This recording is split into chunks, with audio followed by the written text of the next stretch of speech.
You are live. Wonderful. Good evening and welcome to the August 14th, 2025 meeting of San Diego Community Power Community Advisory Committee. My name is David Harris and I represent the city of La Mesa. As chair, I welcome members of the public, San Diego Community Power staff, and committee members joining us in person and online today. Thank you to Community Power staff for making this in-person meeting possible and to the Port of San Diego for accommodating us here today. I will now call the meeting to order. Our meeting assistant clerk of the board, Sandra Benzes, will now call the roll. Committee member Sclafani. Committee member Gonzalez. Present. Committee member Hammond.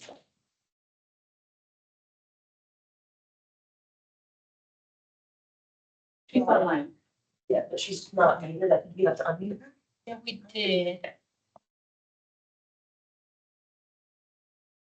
She has to, she has. Committee member Sandoval. Committee member Hoyt. Present. Committee member Anderson. Anderson here. Committee member Harris. Here. Committee member Sumner. Present. Committee member Castañeda. Committee member Emerson. Here.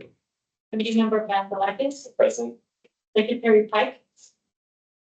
Vice Chair Montero Adams. Present. Chair Harris. Here. We have four.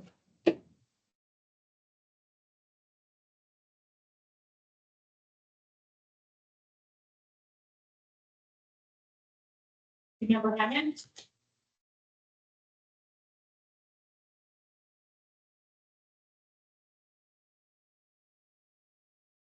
What do we do? We know she's fine. Okay. We go ahead. We have a quorum? Yeah, four. Okay, will everyone please stand? I will lead you in the pledge of allegiance.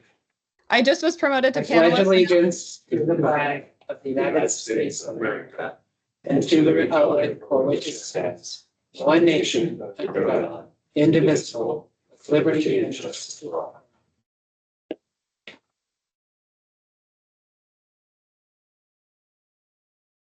We would also like to take a moment to respectfully acknowledge that the Kumeyaay Nation are the original inhabitants of the land now known as San Diego, where this meeting is taking place. Today, we carry their legacy forward, ensuring that their traditions continue to thrive in gratitude and strength, and we stand with the Kumeyaay Nation, connected to our past and committed to a more just, sustainable, and resilient future for all.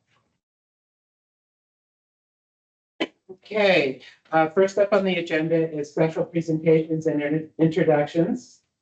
Today's meeting marks the first for new member Alonzo Gonzalez, who was appointed by our board of directors to represent the city of Chula Vista. Welcome, Alonzo. They appointed him during their June 26th regular meeting. Would you like to say a few words? Sure. Thank you for having me. A warm welcome. I think Chair mentioned really briefly that best I can introduce myself. So I'll be very quick and power through it. I love the fact that this room is all mic'd up and I don't have to speak to a microphone. It's always freaking me out. This is great. It's really quick. I used to work with the City Council of San Diego as the Deputy Chief of Staff. That started in 2001. From there, I was a land use specialist, broker, real estate, land development consultant. I started up a 501c3 called the Housing Coalition. The way that I got involved here is I was appointed to the Chula Vista City Council to finish a term, so 2-year special appointment. And as soon as I was done with that in December, my successor, Mike Wenzunza, said, "Hey, I'm joining this great board and I want you to be a part of the Community Advisory Council." And so I said, absolutely, let's see if I can be of service. Thank you. Welcome. Welcome. Okay, we would also like to give a warm welcome to 3 new staff members joining Community Power this month or last month. We have Nadine Bahu, Peter Polanski, and Gordon Samuel. And I would invite each of you to say a few words about yourself and starting with Nadine. Fortunately, Charity's not here. Oh, So okay. All right. Dan P. Pulaski. Thank you. Thank you. Good evening, Chair, Vice Chair, and members of the committee. I am Pete Polonsky. I joined Community Power in early July as a senior rates analyst. So I've been here about a little over a month. I'm very excited. Directly before joining, I finished my Master's of Climate Science and Policy at UC San Diego Scripps Institution of Oceanography. And before that, I worked in Hawaii in the public sector on energy issues for 4 years. I originally grew up in North Carolina, but I'm excited to call San Diego home now. Thanks. Thank you. And next, Gordon Samuel. Evening Chair, Vice Chair, committee members, Gordon Samuel, the new Chief Commercial Officer. Day 3, so give me a little slack. But I'll be dealing with all things power procurement, so I'm sure we'll definitely come before the CAC for a lot of procurement activity that we have before us. So my background had 25 years at Arizona Public Service, investor-owned utility over in the Phoenix area. The past 6 years, I've been with Valley Clean Energy, another CCA based out of the Davis area, just west of Sacramento. So yes, looking forward to meeting you all. And hopefully afterwards, be able to meet you in person. Thank you. Welcome. Okay, that concludes special presentations for today. Let's see, Marty, are there any items on the agenda to be withdrawn or reordered? Either. Okay. Seeing none, we will take up non-agenda public comment. So written public comments submitted before the committee meeting are emailed to all CAC members prior to the committee meeting and will be posted on the website at the beginning of the meeting. Sandra, do we have any non-agenda public comment? There it is. Thank you. Let's move on to the consent agenda. The consent calendar contains items that can be approved as a package without discussion unless a CAC member or a member of the public requests that an item be removed for separate discussion and action. The CAC received staff reports for all items on the consent agenda, and staff provided an opportunity for questions and comments during briefings prior to this meeting. Today's consent agenda includes approval of the June 12th, 2025 CAC meeting minutes, update on marketing, public relations, and local government affairs, an update on customer operations, update on programs, update on power services, and the update on load management standards compliance. Well, Sandra, do we have any public comment on any of these items? There it is. Okay, is there anyone here who would like to remove any item from the consent agenda for a separate discussion and vote? Seeing none, seeing no objections or requests for removal, I will now turn it over to committee members for a motion to approve the consent agenda. So move. Second. Right, so Peter, motion and last second. Clerk, please call the vote. Committee member Sclafani. Committee member Gonzalez. Aye. Committee member Hammond. Aye. Aye, can you hear Committee me? member Hoyt. Oh, she. She's there, but I'm talking. You can't hear me? Committee member Anderson. I, Committee member Harris. Aye. Committee member Sumner. Aye. Committee member Emerson. yes, Committee member Vasilakis. Aye. Secretary Pike. Aye. Vice Chair Montero Adam. Aye. Chair Harris. I Motion carries. didn't realize becoming chair would mean I get to. Committee member Hammond is trying again. You're able to unmute yourself. What's up? Yeah, committee member Hammond, if you could please unmute yourself and try speaking. If it's picking you up, we'll see the closed captions work. And if it's not, then we'll know. Can you hear me now? Can you hear me? I'm still talking. No, unfortunately, the closed caption's not picking you up either, so I think there might be a mic issue there. This But if happened you can give us last. a thumbs up, we'd appreciate it if you are in favor, or a thumbs down if you are not. Thank you. Okay. Back in the flat. So, Okay. Great. Okay, so that motion passes unanimously. Thank you. Let's move on to the regular agenda, starting with item 7, update on regulatory and legislative affairs. Community Powers Regulatory and Legislative Affairs team will provide this presentation.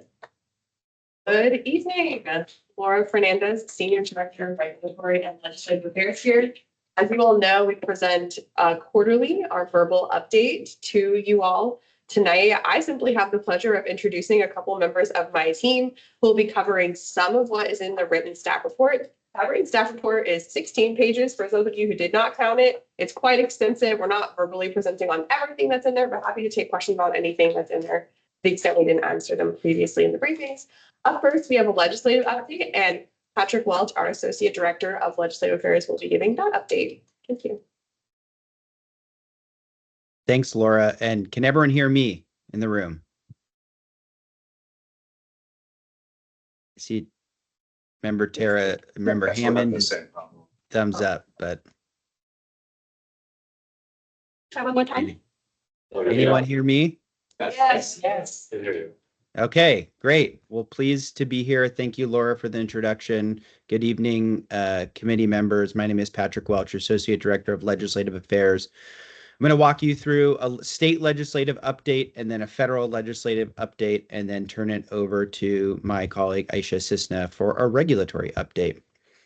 So first up, state legislature was reconvening for their summer recess on Monday for their final sprint to the end of the legislative session on September 12th. Since the beginning of this year, we have reviewed over 170 pieces of legislation and have adopted positions on just over about a dozen of them at this point in time. We have a number of bills that we're supporting that are still what I'll say alive in the legislative process, meaning they can still be passed and sent to the governor by the end of session on September 12th. I'll run through them really quickly for the committee. The first one is AB 44. This allows or directs the CEC to publish their load modification protocols. So this is a process we actually use to reduce the load, our peak load and load forecast based on our solar battery savings program. So we're able to take the energy savings from that and actually filter that into our load forecast, which then reduces our RA obligation. So this memorializes this process, really important for going forward. Also supporting AB 740, which would put forward a statewide virtual power plant deployment plan, which is really compatible with what Community Power is doing at the local level with our flexible load strategy. Also supporting SB 283 by Senator Laird, which sets new safety standard for better energy storage systems. SB 302 would create tax parity between remaining clean energy tax credits at the federal level and how state law taxes them. Really important for affordability. And then finally, we're supporting SB 710 by Senator Blakespear, which continues an exclusion for what I call rooftop solar. It's a little bit more specifically defined in the bill, but essentially says if you put solar on your roof, that exclusion for property taxes continues for the next 5 years. So saving customers money on those rooftop solar systems. Next slide. We're also supporting, or we have supported, a number of bills, unfortunately, that are no longer moving through the process. They were either sidelined in an appropriations committee for fiscal processes or for fiscal reasons, or simply did not pass certain key legislative deadlines. A number of them have to do with the the Brown Act, which governs the meeting of this body and the meeting of our board. We were supporting SB 239, which actually would have allowed for streamlined teleconferencing protocols for subsidiary bodies like the CAC. Would have really been an improvement, made it easier to do remote attendance without having to go through a number of hurdles. Unfortunately, that bill was sidelined. However, the language was put into another legislative vehicle, SB 707.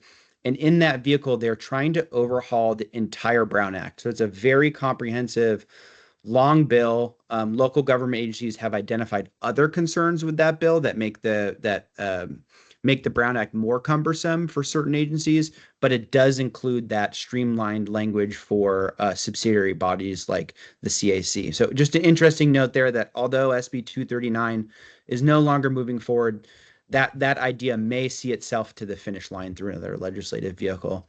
And then I'll note here, Senator Padilla in our neck of the woods in San Diego was advancing a couple of really innovative transmission bills to bring down the cost and increase the speed at which we can build these transmission facilities.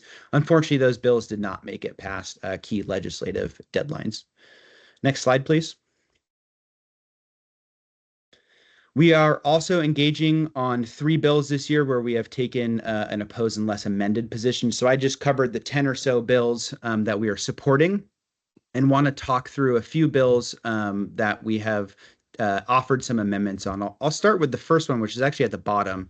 AB 1295 was supported by San Diego Gas and Electric, and it was an idea, I think, that came from them and would have changed the way that customer billing is done. We thought it was done in a really narrow manner that didn't give customer the right amount of tools to really determine what's in their bill and what's not in their bill. So we offered amendments through an opposed unless amended position. That bill is fortunately not moving any further in legislative process, and it was did not make it past a key legislative deadline. So now moving back up to the top of the slide, I'll mention AB 825. This is a very large affordability bill. As you'll recall, electric affordability is a significant topic of discussion right now. This bill makes a number of changes in it. It has one section that creates a new statewide demand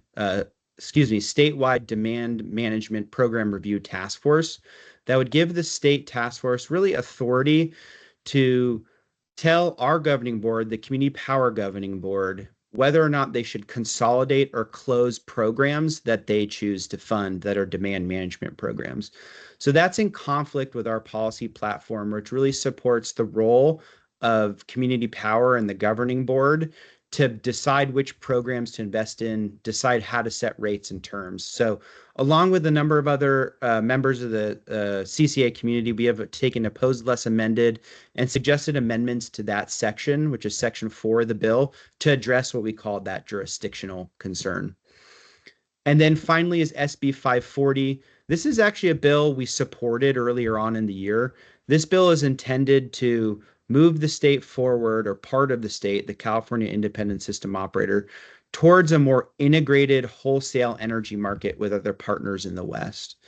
The bill through the legislative process has been amended several times. And about a month ago, actually, the Assembly requested the Support Coalition, which we were part of, to move to an opposed unless amended position to give them a springboard to walk back some of the amendments that were made in the Senate. Kind of a unique situation, but we find ourselves right now telling the legislature in our position, we support a workable version of SB 540.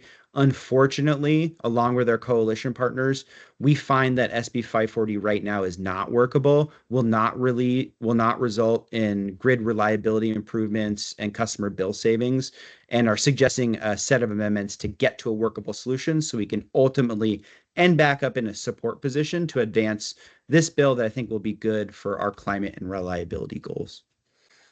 Next slide, please. Oh, can we comment on those intermittently rather than waiting till the end? Because I wanted to comment.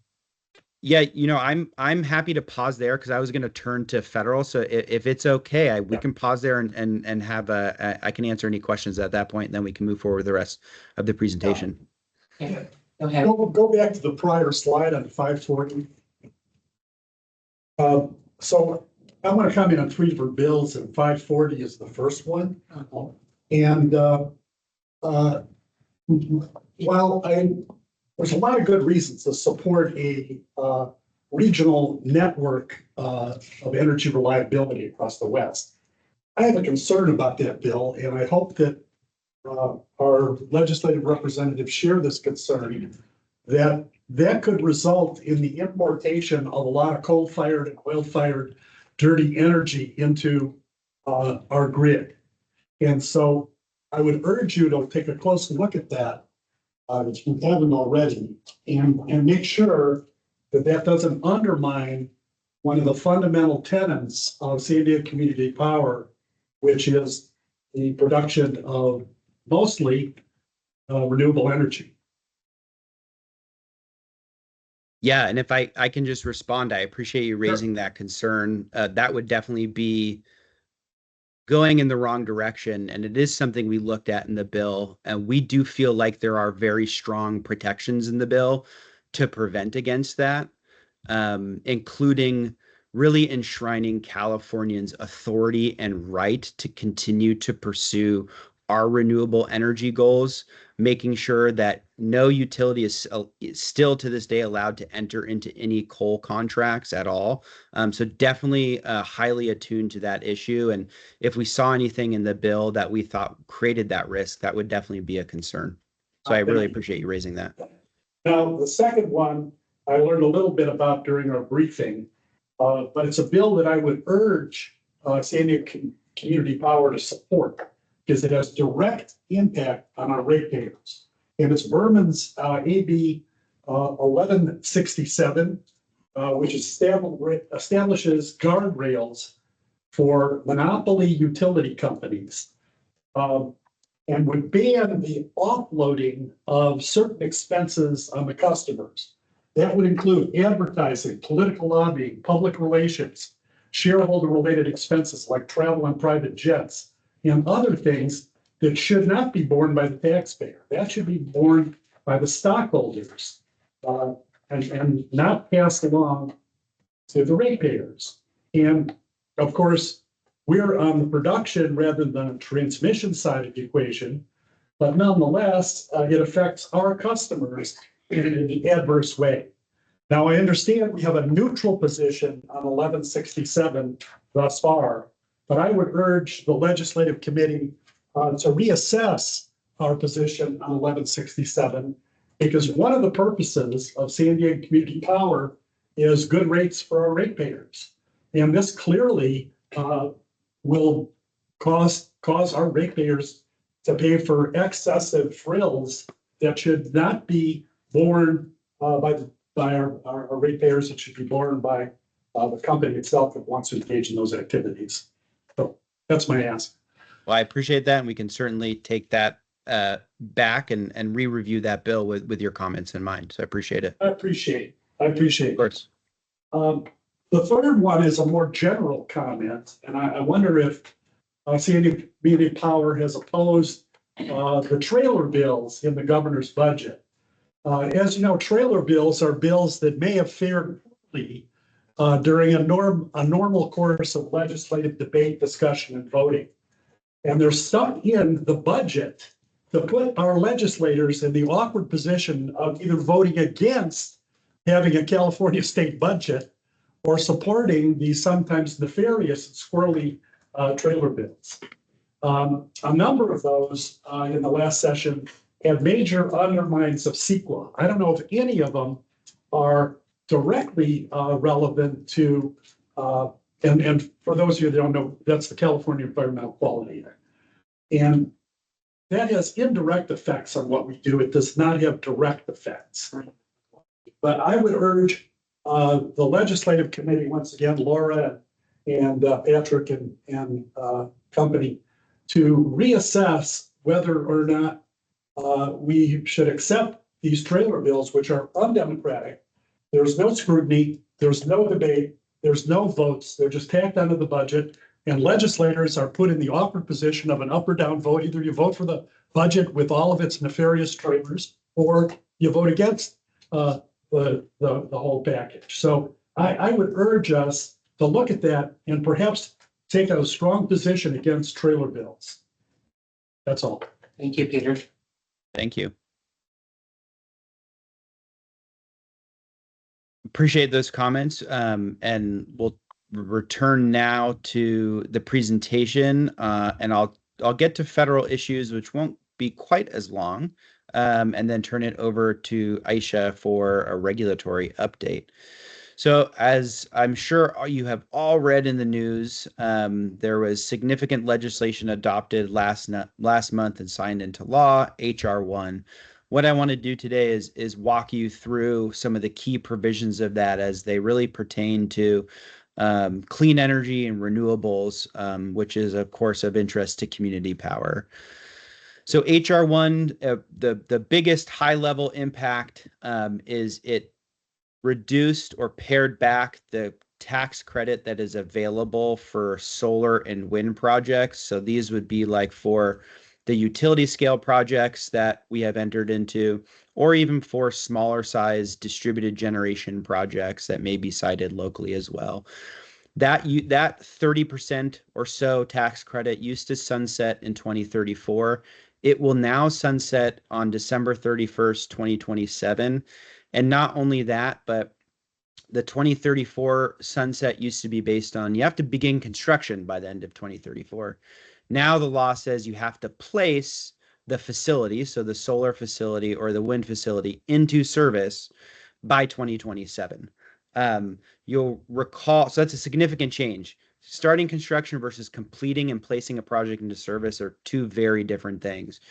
You may recall that at a prior, I believe it was the June meeting of the CAC, myself and Andrea Torres from the Power Services team provided a joint presentation on kind of the evolution of this HR1 bill and how it may impact the procurement activities of community power. So I urge you to go back and if you're really interested, look at that because not much has changed in terms of the factor of the impact of that tax credit change and how we presented it to the committee back in June.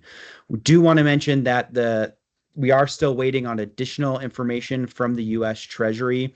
Soon after the president signed the bill, just 3 days after, he signed an executive order. You can see the title on the slide. And really what he's trying to do is even tighten down the restrictions even more to make it harder to start construction on wind and solar to be eligible for these tax credits. So we're waiting and seeing what that guidance may say, and we'll review it once it comes out.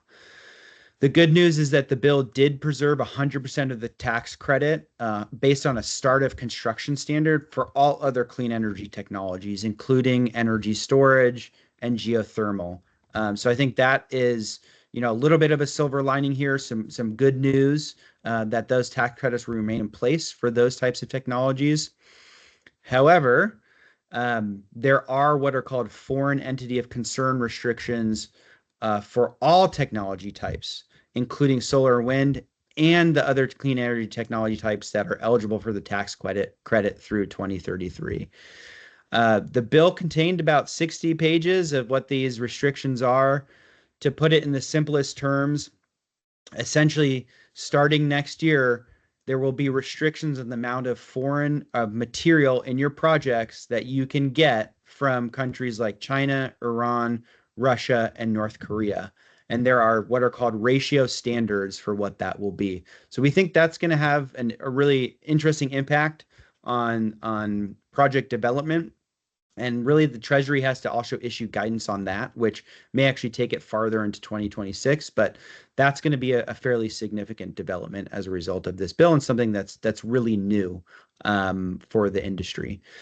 And then finally, on what I call the consumer-facing side, HR1 ends the tax credit for electric vehicles on September 30th of this year. So that's the tax credit that really got the steepest kind of rollback.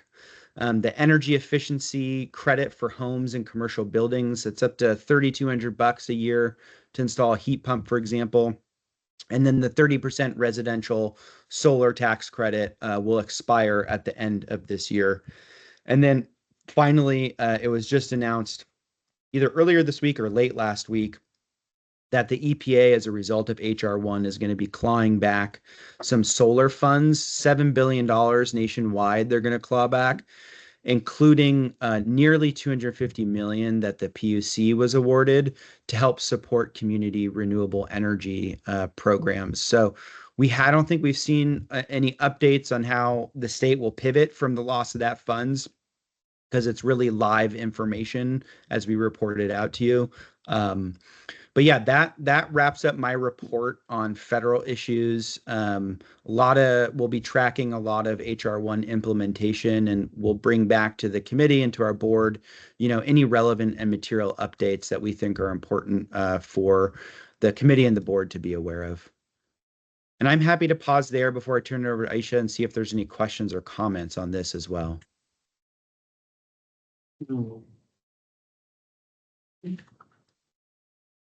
I don't see any comments at this time. Great. Well, thank you, everyone. I appreciate being able to make the presentation. I'll turn it over to Aisha now. Thank you, Patrick.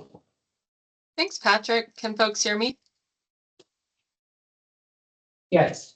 Yes. Okay, excellent. So today, I'm going to shine a spotlight on one key regulatory update, and that is SDG&E's application to withdraw from Regional Energy Efficiency Administration.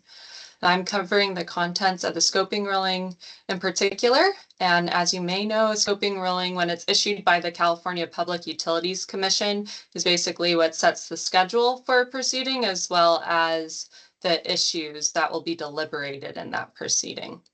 So first, I wanted to cover the developments to date related to SDG&E's application to withdraw. So they filed their application on April 25th, of this year. And again, in that application, what they're seeking to do is to discontinue administration of regional energy efficiency programs in their territory. They do want to retain their regional codes and standards program, but other than that, they want to have all of their current contracts terminate. And so by the end of 2027, they would no longer be administering regional programs if the CPUC grants their request. So there was an opportunity in May for parties to file protests or responses to the application. A protest essentially opposes portions of the application, and a response is a favorable response to an application. So San Diego Community Power, in our capacity as the lead administrator for the San Diego Regional Energy Network, did file a protest. We were joined in that protest by several other regional energy networks, as well as the city of San Diego. And the substance of our protest primarily was that it is not clear that SDG&E is legally permitted to withdraw. There were several other parties who protested the application on different grounds.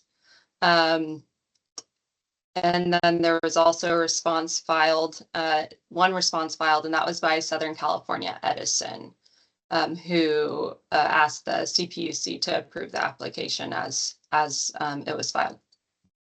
The next milestone here was June 9th. SDG&E filed a response. They chiefly responded to the protest we had filed, basically expressing disagreement. And then July 10th, there was a pre-hearing conference. The purpose of a pre-hearing conference is to give parties an opportunity to verbally weigh in on what the proceeding issues and schedule should be.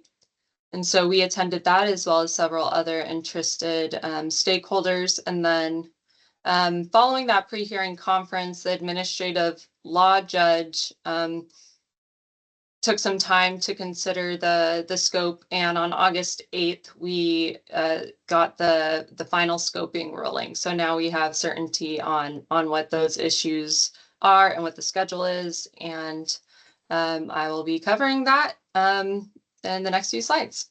So with that, next slide.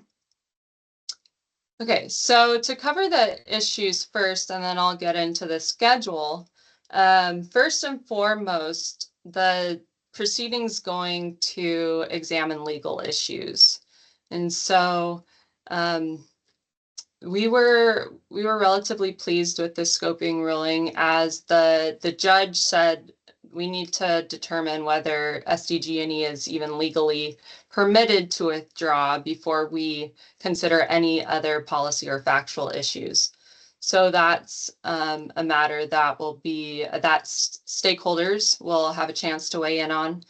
And other issues here are the impacts of withdrawal. So parties will have a chance to weigh in on how legal mandates regarding the loading order and the achievement of the CPUC mandated savings goals could be satisfied if SDG&E withdraws from regional program administration.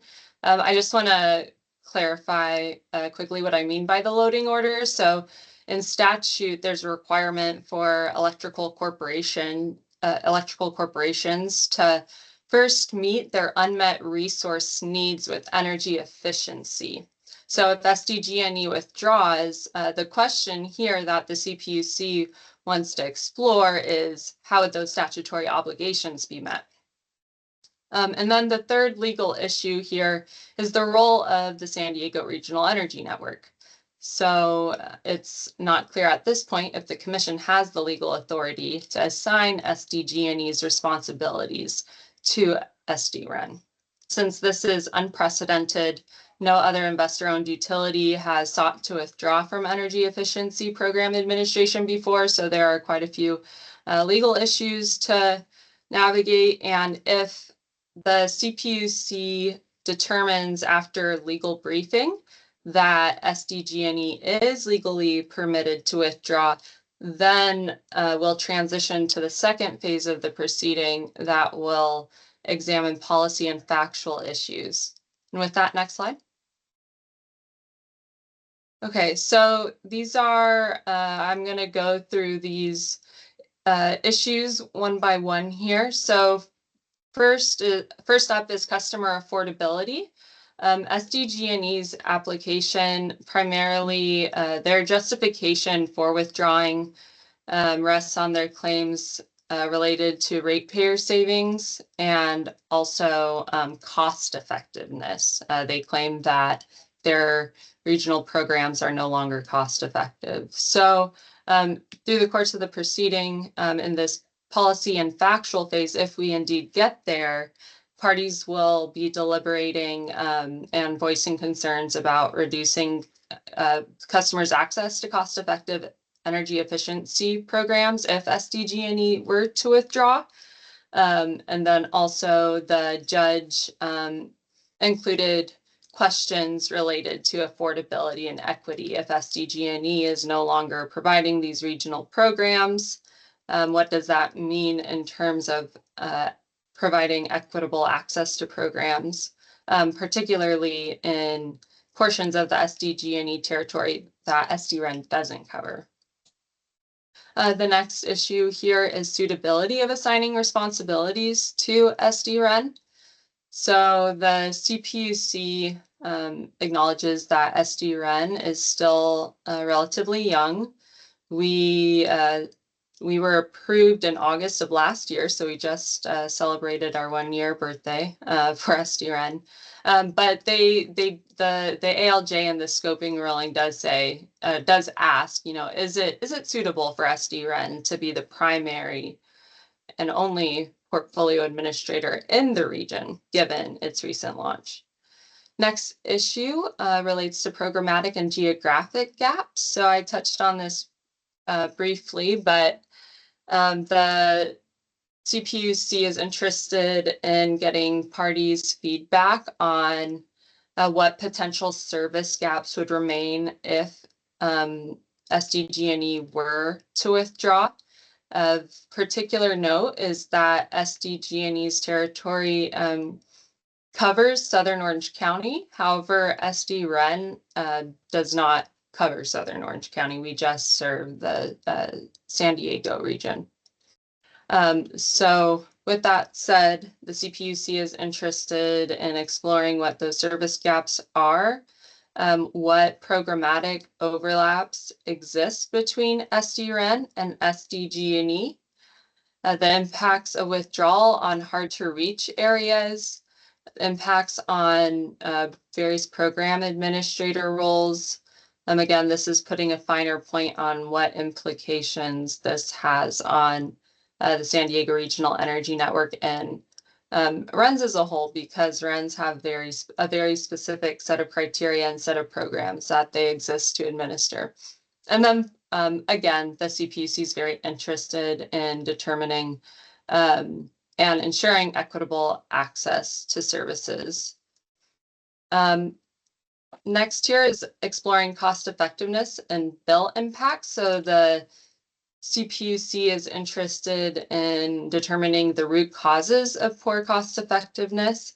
As I mentioned before, SDG&E in their application does claim that their portfolio of regional programs is no longer cost effective. And so the CPUC wants to hear from parties who are taking a close look at this, and also hear from SDG&E on their efforts to reform their portfolio to increase cost effectiveness. As is, it's not clear to what extent they've tried to increase the cost effectiveness of their programs, or what adaptations they may have made to increase that. The CPUC also wants to explore and hear from parties about cost-effective ways to reduce load growth. Of course, the big benefit of energy efficiency is that it does reduce load, and the CEC, and all of you know, load is projected to continue to increase in the coming years. And so the big question here is, why are we talking about reducing energy efficiency services with that load growth in mind? And what are the specific impacts that SDG&E's potential withdrawal would have on that? The CPUC also wants to hear from stakeholders regarding the ratepayer benefits that are currently coming from SDG&E's energy efficiency programs. They want to explore the actual bill savings and of customers that, so SDG&E is claiming that there would be ratepayer savings if they withdraw, but their application doesn't provide a lot of detail as to how that would appear on bills for different customer classes. And so there would be an opportunity for parties to share their own analysis, as well as an opportunity for SDG&E to provide more information on that front. And then finally, under this umbrella of cost effectiveness and bill impacts, the CPUC wants to hear from stakeholders on what potential additional costs could materialize if SDG&E withdraws. If SDG&E withdraws and there's less energy efficiency that's decreasing our load, then presumably alternative resources would need to be procured to serve that load. So what are the costs associated with that is one of the many questions the CPUC wants to explore.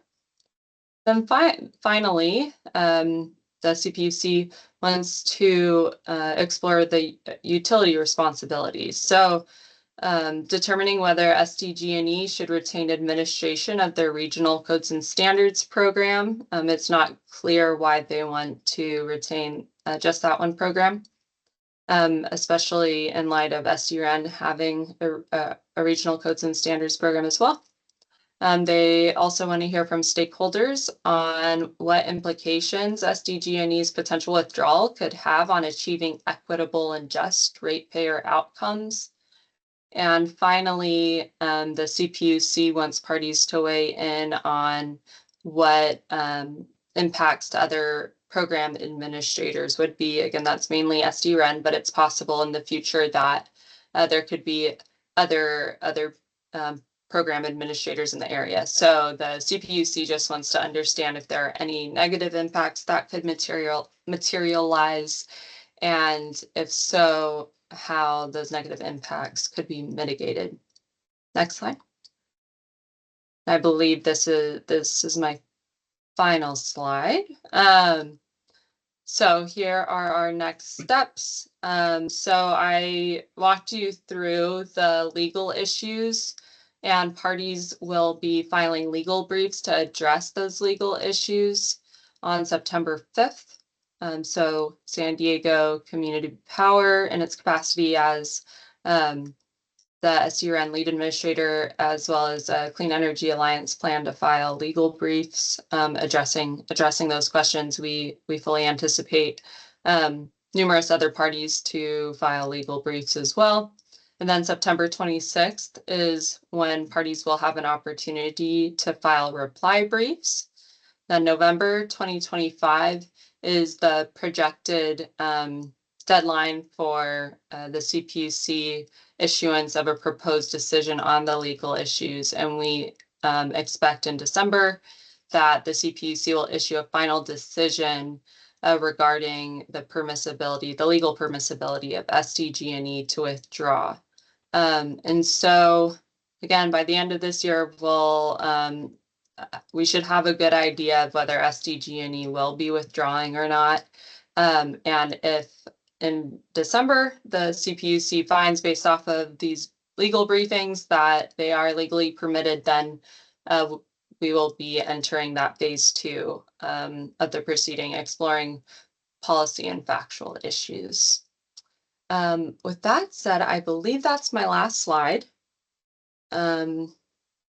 Yeah, and so I'm happy to take any questions that you may have. Thank you, Aisha. That was really a comprehensive report on a very important issue. And we will have questions and discussion, but first, Sandra, do we have any public comment? No? This is a really important issue. Okay, I will now turn it over to CAC members for discussion. Mr. Anderson. Just briefly, kudos to the team for fighting this. And in particular, I'm quite impressed with your multi-tiered, multi-layered effort to fight this. Legal issues and on other issues. So good luck, and very important. This would take, what, $1/3 of $1 billion out of the REN and put severe harm to SD-REN and all that it does. So plaudits. Anyone else? Other questions or comments for our staff? Well, I would just say that if it gets past the legal hurdle, it's just mind-boggling to think that the costs of energy efficiency improvements like better appliances, better windows, weather stripping, etc., that cost is not as effective as building new generation. So it's just on the face of it, it seems a suspect. Can I have one point of clarification in response to Member Anderson's comments? Just to be clear, SDG&E would very much like to withdraw from regional energy efficiency programs. However, they are looking to SD-REN to potentially take over that role. Right. So they're not trying to do away with the REN through this I action. just don't want to pay for it. Right. They want to take responsibility for reducing ratepayer bills by getting rid of the energy efficiency programs that they are currently responsible for. Chair. Yes. Yeah. So it's not a comment to staff, but to CAC. In this discussion, in terms of like the cost effectiveness, there's the cost effectiveness of the measures that you mentioned, and there's the cost effectiveness of running the program within the policies of the CPUC Energy Division. See, and so it's not just a matter of the measures themselves being cost effective, but sort of the whole framework. And so I'm interested in whether, if it moves past December, if there will be, if the discussion is going to be focused sort of one-way questioning towards SDG&E, why are your programs performing as such? Or will it be, looking both ways and the CPUC sort of self-reflecting and saying, how have we set up policies that drive program cost? You see? And so along those lines, I guess what I'm suggesting to you, Chair, is that we monitor this somewhere along the way. If there's an opportunity to provide public comment into that, from outside the particular parties, that's something I think we should consider, because if SD-REN ends up inheriting programs with a particular set of rules, so there can be additional sort of unintended consequences. Thank you. May I comment on that Yes. real quickly?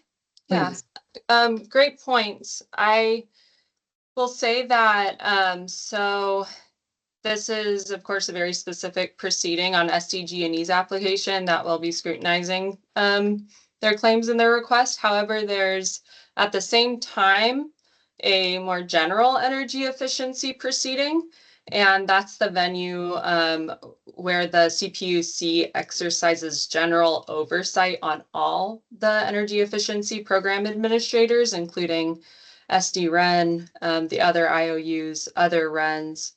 And so they'll actually be examining cost effectiveness policies in that proceeding. They've acknowledged that there's been a shortcoming for a long time with their cost effectiveness policies, especially when it comes to RENs, because there are many public benefits that REN programs bring, but the cost effectiveness tests that the CPUC uses don't account for those. So that policy discussion is actually one that will be taking place in that proceeding, but we will see some discussion of it in this specific SDG&E application proceeding as well. So just thought that that might be additional context that you'd be interested in. Thank you. Believe it or not, I have one more unrelated to this, but related to legislation. So, Oh, related to legislation. Okay, go ahead. okay. There was a major Supreme Court decision that just came down, which really took away some of the discretionary powers, shall we say, of the California Public Utility Commission. Could you briefly comment on what impact that has on San Diego Community Power and what, if anything, we're doing to react to that decision? Briefly, I'm thrilled. I think that the CPUC has been given far too much deference for far too much time. Greyhound deference is what is referred to in the court case, which I have read. I'm very excited because we have in the past, we being not San Diego Community Power specifically, however, our trade association, CalCCA, has appealed decisions of the CPUC, and we have lost. And so we have felt as though the CPUC has been emboldened in some of their decisions.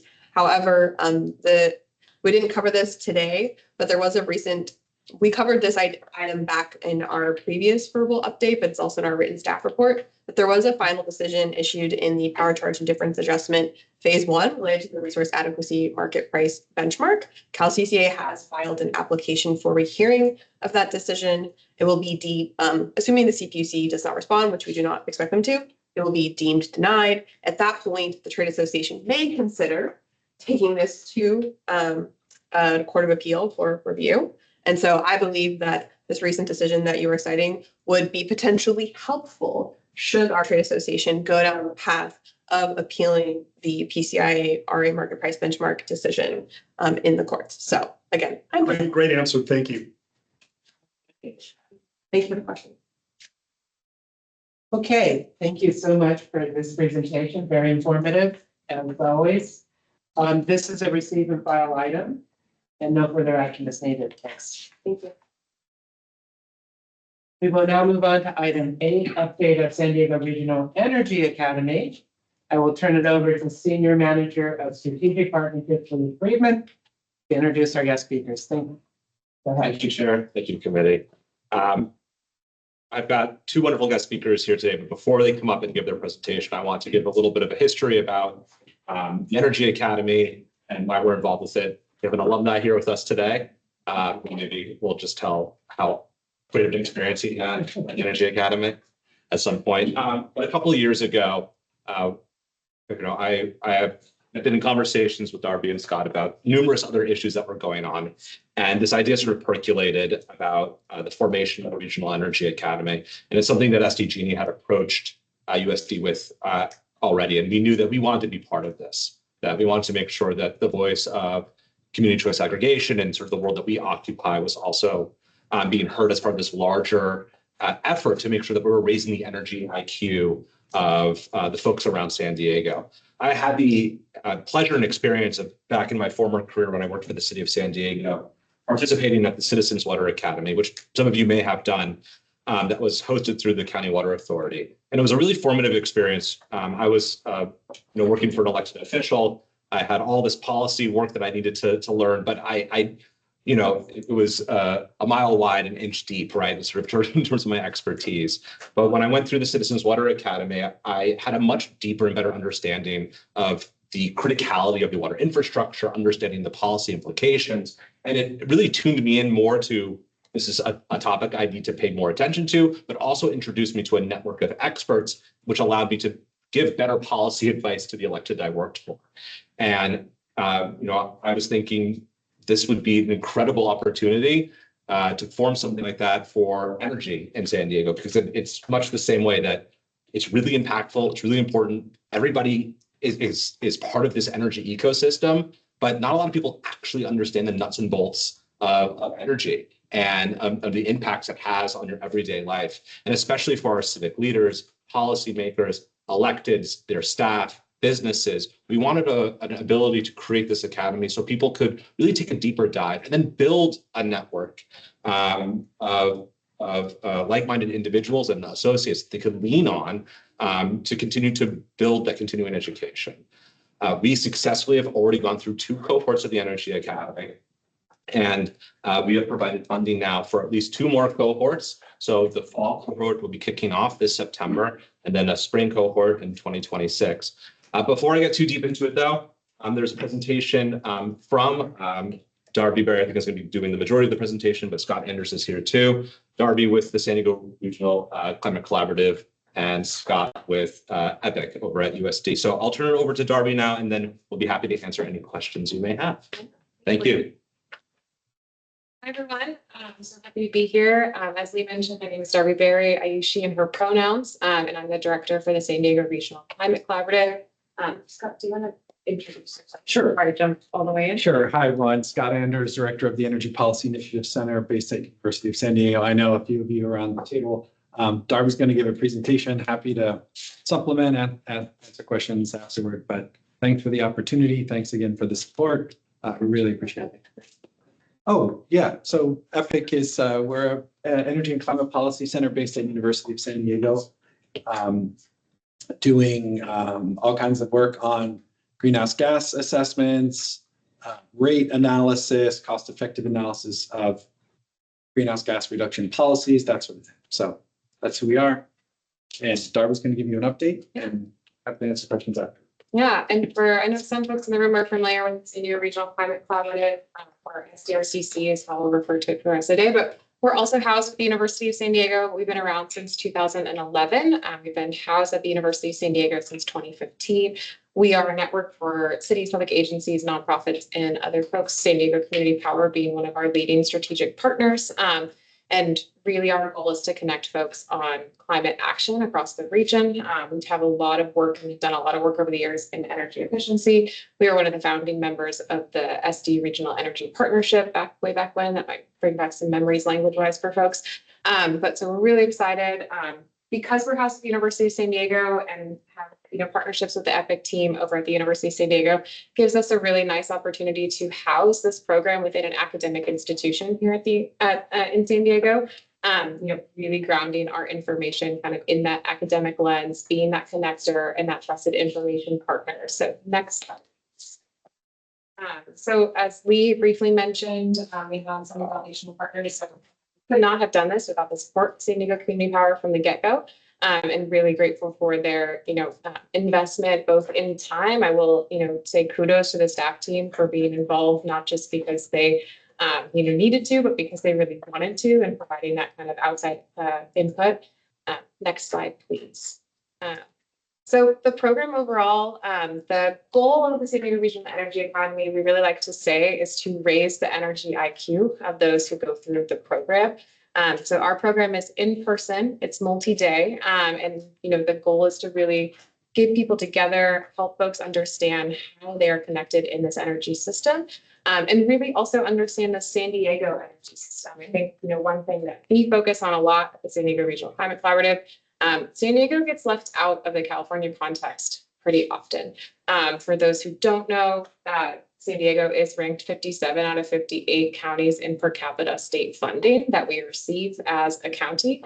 And I think some of that comes down through how we see it in our programs and operations. And so this is something that's really, I'm really passionate about, is making sure that our local leaders who are constantly leading on climate action, even without the resources of other, states and counties across California, have those tools. So really hoping that this program is one of those components that can do so. Next slide, please. So the program overall, we have the program originally started as a 3-day program. Our third cohort is going to be 4 days. So sorry, Ross, you missed out on a whole extra 8 hours of hanging out with me and Scott. But the participants go through both classroom and field experiences. The goal is to explore core energy principles. So we start kind of in a grounded, foundation energy 101. And I will also add, we did not develop this curriculum in a silo. For about a year, we had an advisory board that we had put together of different community experts from across the region. And also from across the state. And we had, representatives from some tribal organizations and folks who had worked with tribal partners, as well as folks who have worked on different programs across the state, to make sure that we were kind of hitting all those nuts and bolts of, like, if you're doing this program, what do you want to get out of this 3 days? What's the essentials that we need to equip folks for?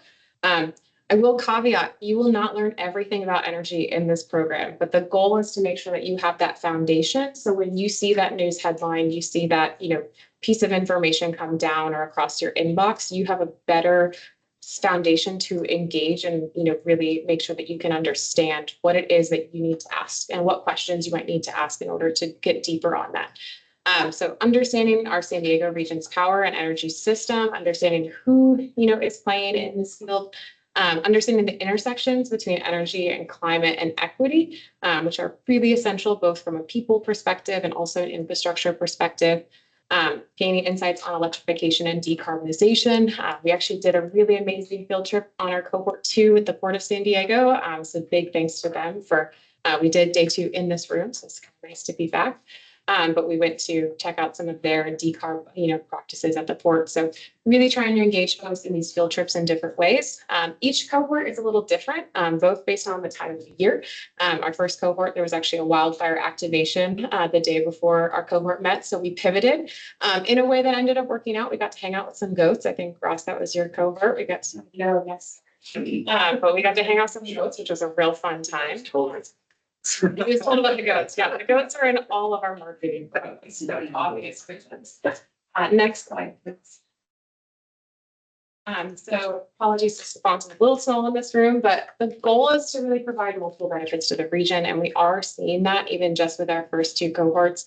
The first and foremost is networking and collaboration. We're really intentional when we put together these cohorts. They're about 30 to 35 individuals, that they're folks who represent the kind of diversity of leaders and services and sectors that we have in the San Diego region. So folks from public agencies, a lot of nonprofit folks from business, and also just individuals who are community members who are really active, in their communities in different types of ways. We also are launching our Energy Academy alumni network. So folks who go through this program, they're not, just hearing from us on those 3 days, but they're stuck with me for a long time. But really trying to make sure folks have that connection, both between the individuals that they, get to spend time with in their cohort, but also with folks across cohorts that have a shared, goal of being in that program from the get-go. Capacity building is something that I'm really passionate about. But making sure that folks are able to kind of fill those knowledge gaps in order to, think about programs that are going to impact their communities, and also understand how to, again, engage more effectively, seeing, folks that are going to be able to come into these spaces even and be able to provide that public comment that they feel confident providing and also engaging with is one of our goals. Really big focus on a just transition. We have a whole day devoted to energy equity and energy justice, and thinking about how, we're thinking about this program, so facilitating that. So focusing on making sure we have diverse voices in the room, And again, advancing climate action and supporting community leaders to increase their influence on policy and promote equitable, climate action within their communities. So this is a region-wide program. We've had folks, and we do try to make sure that our cohorts each time have a really great geographic diversity from across the region is a big important factor to us. Next slide, please.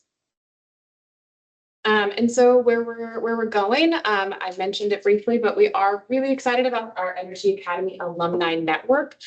So not just creating a one-off opportunity, but really sustaining that. The goal of the alumni network is to make sure that folks continue their learning opportunity. So you don't just do a deep dive, but your Duolingo score is not going to go away.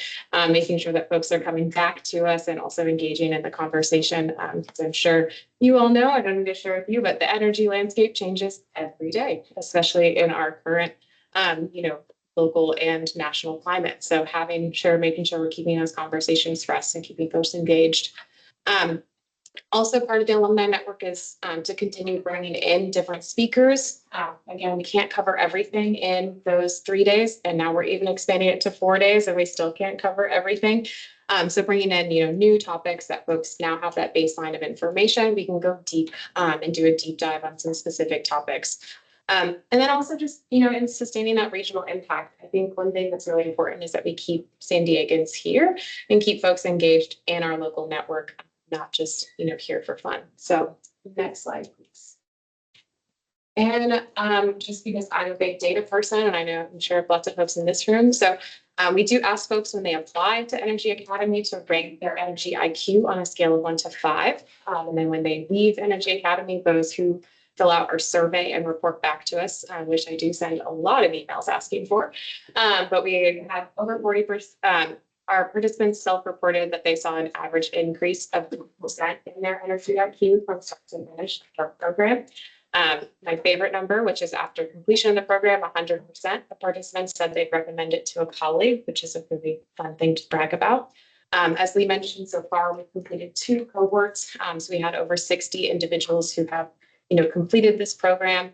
And for those first 2 cohorts, we had over 300 applications. So pretty hard process to go through and, try to even select folks to be in that cohort from the get-go. But one thing that we've done is make sure that our cohorts are small enough that folks can build relationships, but big enough that we can continue to offer the program to a growing number of folks. Next slide, please. This is just an update on where we're going. That one would be great. Yes, so our cohort 3 is set to launch on September 18th. We're really excited. So this cohort is going to be, like we mentioned, 4 days. We got about 100 applications for this program in this cohort, which is really great. And really excited about that. We also do very little marketing for this program because we realized we don't really need to. There is pretty high demand of folks, as well as our alumni network has done a really great job so far of, sharing it out, pushing it to some of their colleagues. So again, this cohort will feature 4 days, which we're really excited about. The increase to 4 days is kind of responding to a lot of that deep survey we did in our first 2 cohorts. We heard some feedback from folks that there were particular topics they wish we went a little deeper on, and it was pretty consistent. So hoping to dive a little deeper into those. Folks were really just on that cusp after 3 days of becoming best friends. So trying to increase to 4 days so folks can then, start to really anchor those relationships for the long haul. And then also bring in a little bit more time for guest speakers because we want to make sure that folks hear the content and then maybe hear how it's applied in other ways. And as I mentioned, we're launching the alumni network very formally this fall as far as our programming. So we'll have our first alumni mixer. I just sent that out to folks, so just the 60 folks who have graduated. I already have over 20 individuals signed up. So over 30% of our graduates have already signed up for a program. It is a happy hour, but there is an hour and a half of learning beforehand. So really interested in that component of it, I will flag. But really excited to kind of keep that conversation going and keep folks engaged. Next slide. So just bringing these out here for folks just to end on a couple of high notes. So we added a couple of participant testimonials. So folks To us. So the San Diego Regional Energy Academy is an incredible opportunity, not only to deepen your knowledge of the energy industry, but also to build meaningful connections with professionals from across the region. The content and value is better than what you get at many industry conferences. Next slide, please. And last one, the Energy Academy. It's a powerful experience for energy novices and experts alike. You are immersed in the complex energy world around us, and the classroom learning is masterfully blended with field trips to give you a complete perspective. The program is perfectly planned and organized and really helps foster new relationships between the diverse crowd of participants. For me, multiple of those connections have led to new business opportunities. And with that, I will take any questions.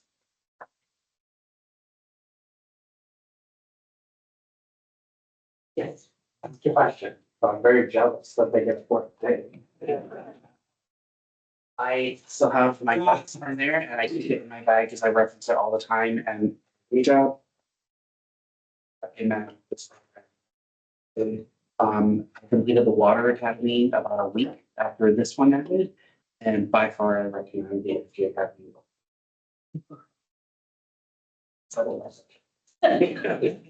That's just possible.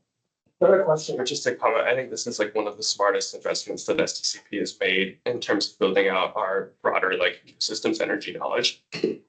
Reflecting on having conversations with folks about clean energy and our energy ecosystem like 5-6 years ago, like most folks don't understand like how these systems work, how fractured they are. And so I really commend SDRCC and EPIC for leading on this and co-creating with community a program that's going to elevate the understanding of these issues so that folks can provide more input into the work that we're doing, understanding how all these things work so that we can have a better energy future together. So I love it. And I hope we like double our investment in it. It's going to just pay dividends way down the line for us.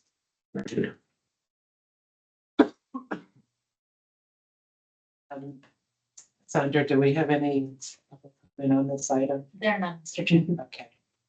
I was just gonna ask Ross, what was the most valuable thing you learned? The whole thing, I should like feverish notes every single day. I'll say it very much well equipped me for this role because I had completed it probably about 2.5 weeks before I started on the CAC. So I really cannot recommend it enough that it obviously that prepared me most. And I'm registering right now.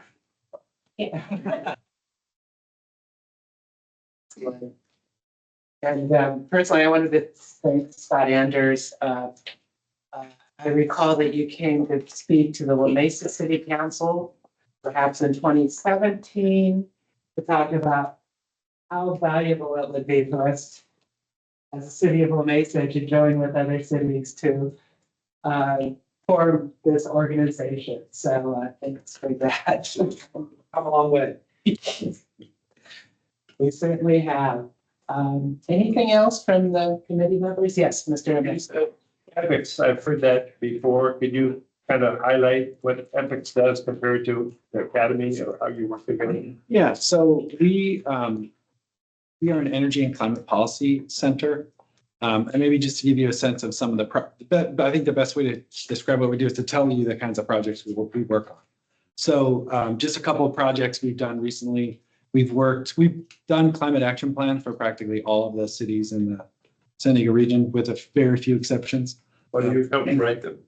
Yeah, do the analysis behind them, develop the policies, cost analysis, all of that. And so basically, City of Poway, City Coronado, and there might be one on Oceanside, I think. Those are the only that we didn't actually work on the plan. Poway was another plan, but we did cost analysis. So we've touched practically every city climate action plan. So if we want to ask you about a specific city, like I'm from National City, you could give me feedback on how they could improve. I'd be happy to chat with you about that. Yes. Yeah. And so another project we just finished up recently, helping the city of San Diego look at a building performance standard policy for their existing buildings in their city. Electrification Institute did a nice job of putting together a building, kind of a census buildings. We took that data and layered energy on top of it to try to figure out what the greenhouse gas reduction potential would be for that policy. We also just finished the project with the city of Colorado, who's looking at trying to decide whether to join a CCA.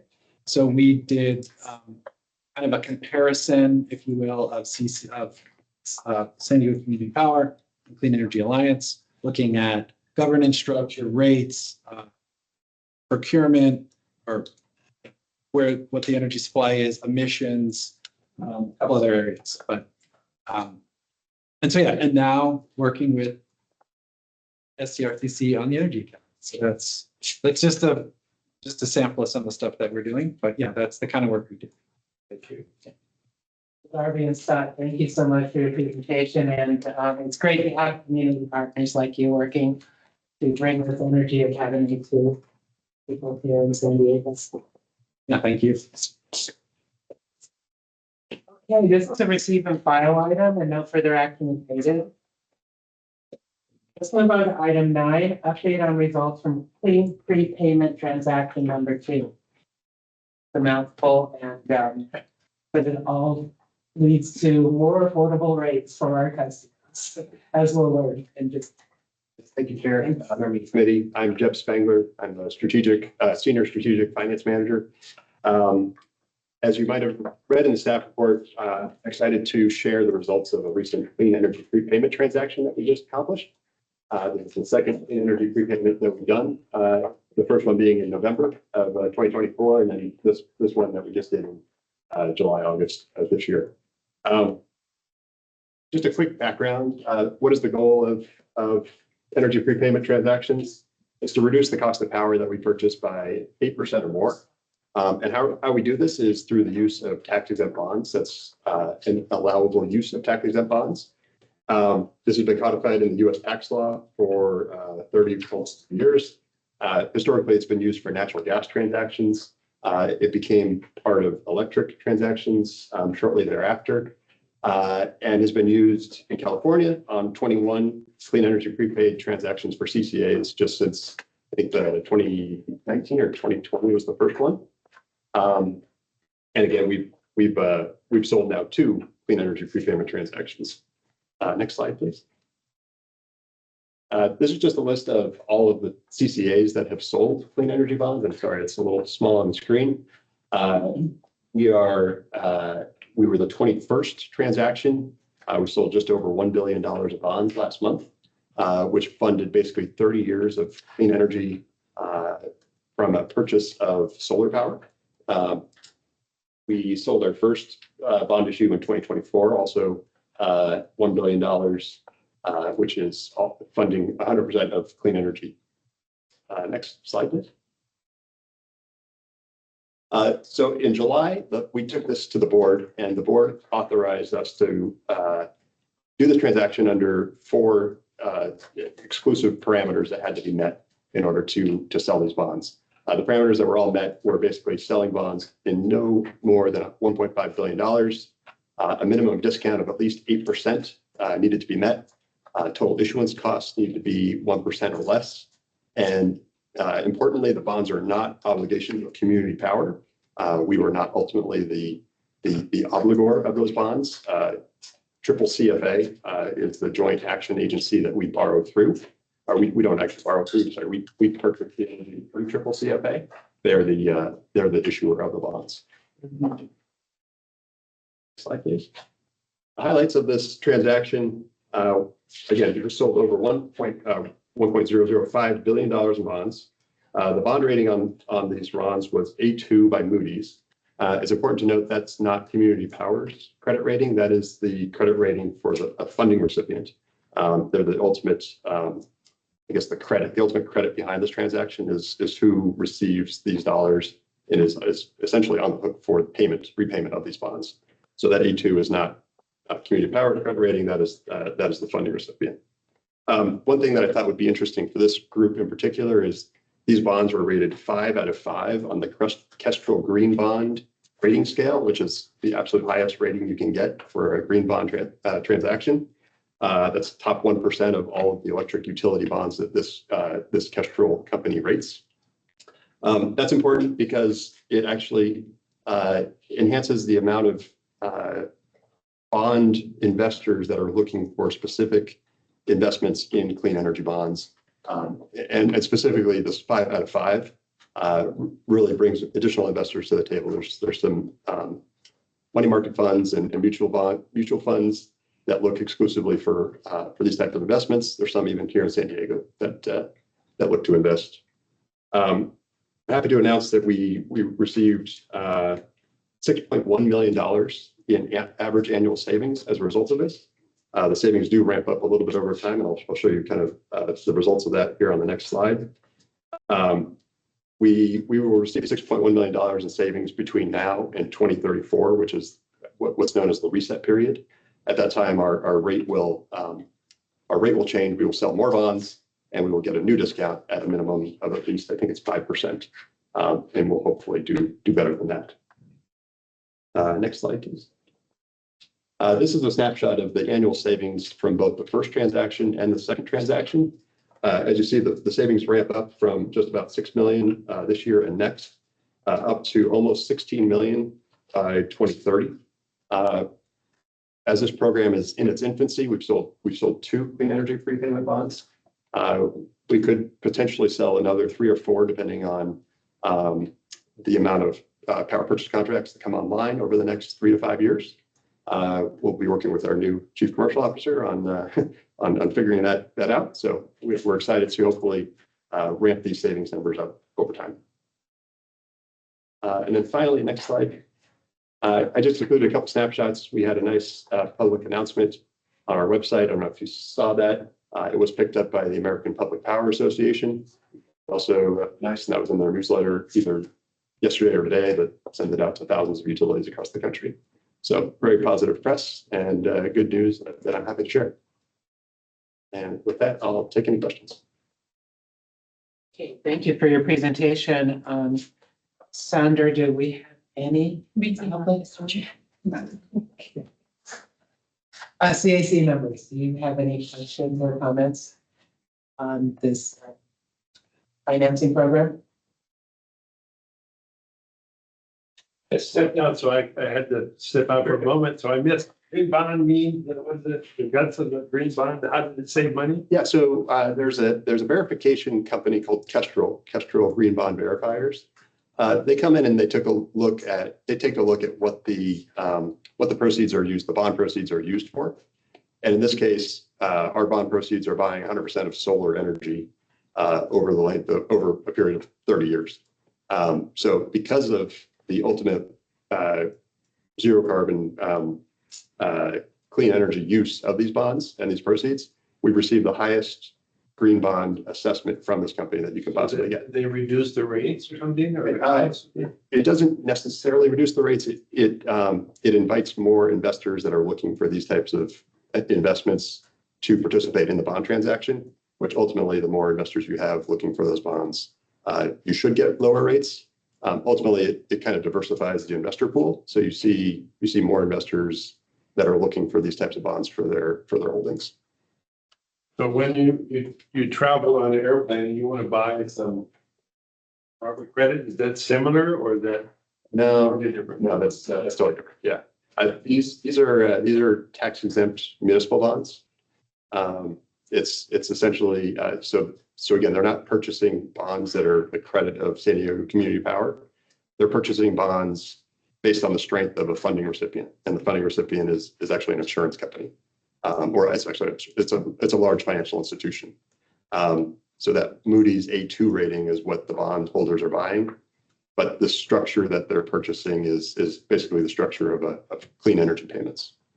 So individuals can invest in those green bonds? They can, and there I think if you looked at the orders that came in, I'm trying to think, there was the smallest order was maybe $20,000, which could have just been a mom and pop type of investor. And the largest was $400 million, I think. There was a $500 million investor. So yeah, from 20,000 to 400 million is wide range.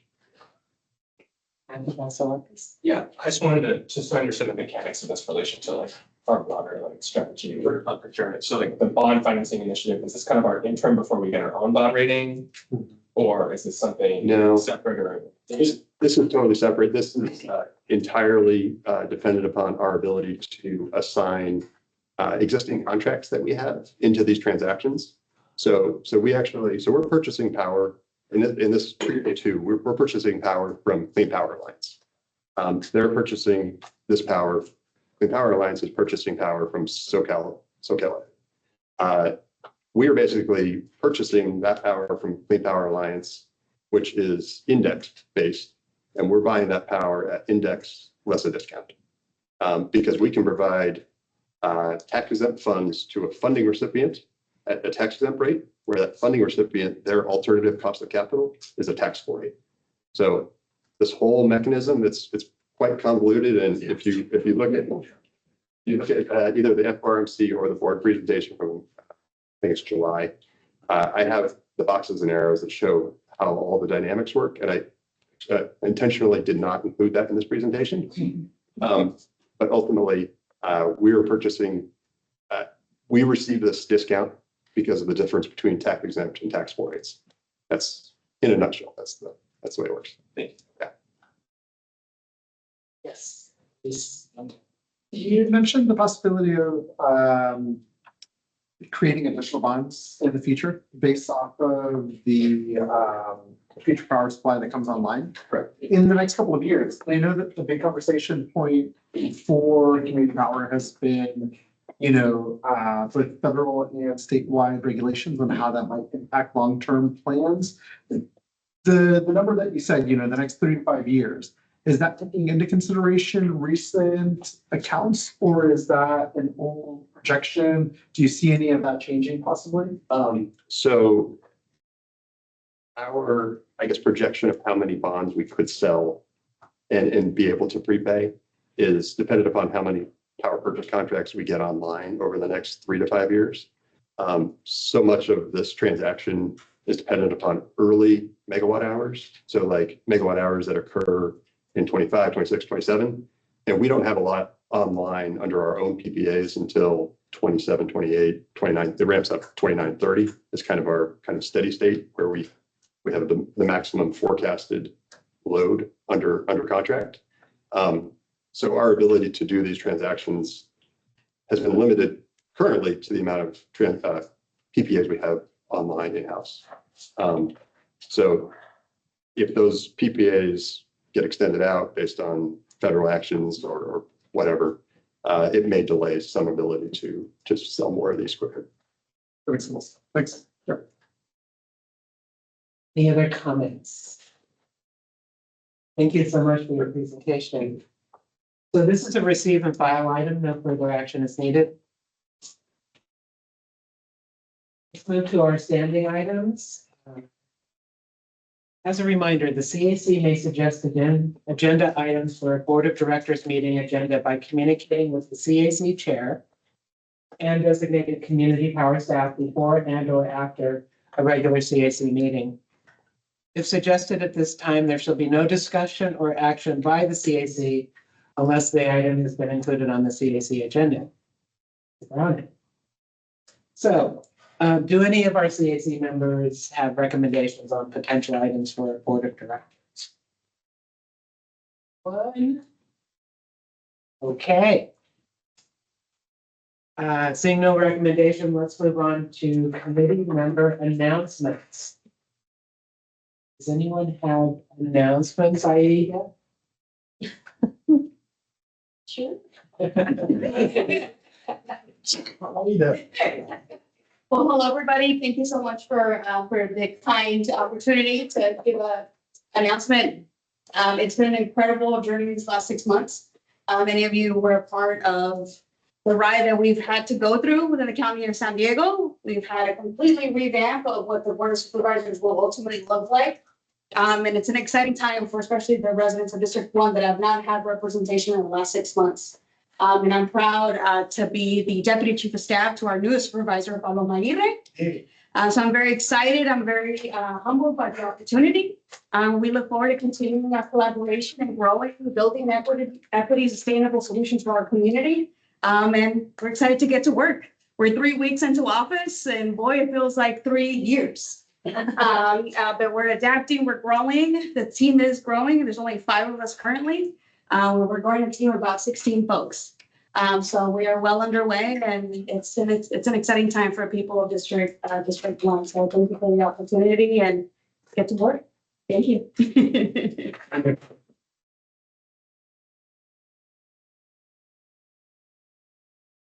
There are announcements from. Chair.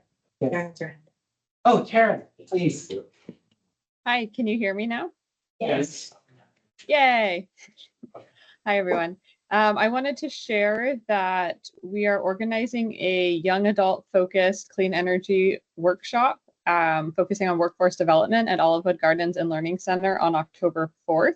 I will ask CEO to send it out, but it's open to the public. It's free. We're going to have headshots, professionals there to provide resume feedback, and a life coach there to empower youth and share the many different opportunities for jobs in the clean energy field. Grid Alternatives is going to have a sign up where 8 young adults can do a grid build for free. It'll be at a home in National City where a family will get a free solar installation, while 8 people can figure out if they like the installation side of things. We'll have over a dozen local organizations that are in the clean energy field, from advocacy, policy work, distribution, solar installing, etc., to highlight the many different areas in this field. So feel free to spread the word if you know anyone that might be interested in participating in this free event on October 4th.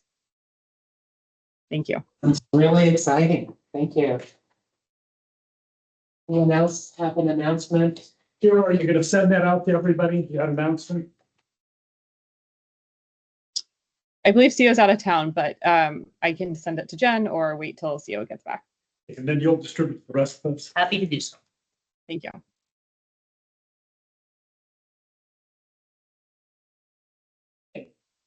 Comment, Mr. Chair. Just share information. Two items. Yesterday, the Electric Vehicle Association had a summer barbecue at the EV Learning Center up in San Marcos. We brought some EV West and does conversions. We had like 60 people there and with some, of course, and the theme was EV camping. So they had all kinds of vehicles that would tow trailers or camp and use electricity. And I took some pictures if someone wants to see them later, but it was amazing all the options that people have nowadays that they didn't think were available before. And more RVs are being built, designed as electric vehicles. But we didn't have one of those there, but we had a lot of different options there. I saw one, for example, Model Y. They had their sleeping mattress in the back of the Model Y with pillows. And then their display in the front had a fireplace going. They were camping, but they had an ice box that was outside. They keep everything cold. And if you lift it up underneath the mattress there, you can put that ice box would fit in there. So it plugs in, it keeps everything cold, and then you can store it as well. But they had several different options that you could see. It was kind of a fun event. Our next meeting will be in the second Wednesday of next month. And we're going to have speakers on in National City. They're proposing to put electric vehicle charging stations. They're going to be talking about that at our meeting. So anybody welcome to come at the Automotive Museum this time in Balboa Park. So that was one item. And also Grid Alternatives mentioned earlier, they're involved with the Clean Card for All program. Did I bring this up before? I don't want to be repeating myself, but it used to be limited to certain zip codes where there was a lot of excess pollution. It was for families that are low income. And I have a flyer, one in English and Spanish, that people could get as much as $12,000 to help them purchase a new clean vehicle. If they turn in an old vehicle, that's, in fact, the program, probably more than 300 old dirty vehicles they got rid of under this old program. And they have $5 million for the next phase. again, which is not be limited by the zip code, it'll be all of San Diego County. So, you can purchase, you can lease, you can get a new, you can get used. So it's a very flexible program. So to fit the family's needs. And I have the latest income requirements on the back of this. So if anybody wants to take a look or take a snapshot, you can stop by after. It's a great opportunity for senior citizens that have low income, but maybe they're ready for getting a clean car, or just any family member that might qualify. Thank you, Larry. Yes. For the past 2 years, I've been chairing the Sierra Club's climate action program, in which we were lobbying for, first instance, a county climate action plan and smart growth alternative, which successfully passed. And now we've hired 2 interns, 2 full-time interns. The most recent one, we had 118 applicants for 1 position. So we've had some really high quality people. And we've hired 2 interns who are doing an assessment of the climate action plan for every city in San Diego County and the county, of course, continuing their efforts. And one of the things we're doing, which is of relevance to this group, is that we want a local champion for each city in San Diego, be a liaison and to work with us on improving the climate action plan. And we have some for some cities, but not all cities, like National City, for example, Larry. So I'm ready. Yeah. Okay, I'll talk to you about that. Anybody else that would like to be involved in either passing or improving the climate action plan for your particular city, please get in touch with me and we'll discuss how you become involved. Excellent, thank you. As you know, the marketing and public relations team holds or goes out into the community, and there's at least 2,000 events every month for community towers presence or sponsorship. And so I wanted to thank members Anderson, Hoyt, and former member Johns for volunteering with Community Power and me during June outreach events. Your support in connecting with the communities you represent is key in achieving our commitment to San Diego residents. So thank you very much. That brings us to the end of our agenda. I appreciate everyone for your participation today. We are adjourned now until our next regular scheduled meeting on September 11th and 2025 at 5:30 p.m. right here at the Port of San Diego. Thank you all.